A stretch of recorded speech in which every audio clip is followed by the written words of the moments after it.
Եղիշե Վարդանյան, Հովհաննես Թումանյան ամենից լավ տունը,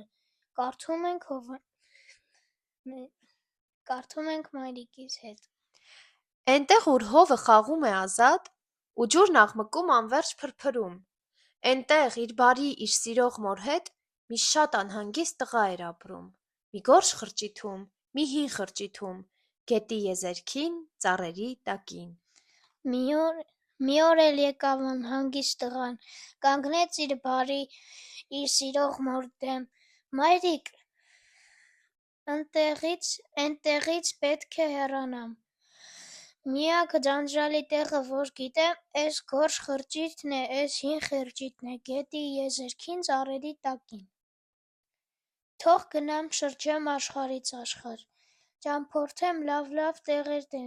տեսնելու, ամենից լավը ընտրեմ, մեզ համար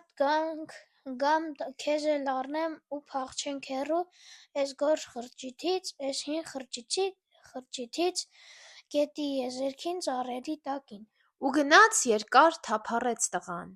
մեծ ու հոյակապ շատ տներ տեսավ, բայց միշտ ամենտեղ պակաս էր մի բան, ու հառաչելով ետ վերադարձավ, էն գորշ խրճիթը, էն հին խրճիթը, գետի եզերքին, ծառերի տակին: «Գտա՞ր, զավակս», հարցրեց մայրը, ուրախ նայելով իր տղի վրա: Մամ, էկա մայրիկ, աշխարհից աշխարհ ամենից սիրուն լավ տունը, որ կա, էս գորշ խրճիթն է, էս հին խրճիթն է, գետի եզերքին, ծառերի տակին: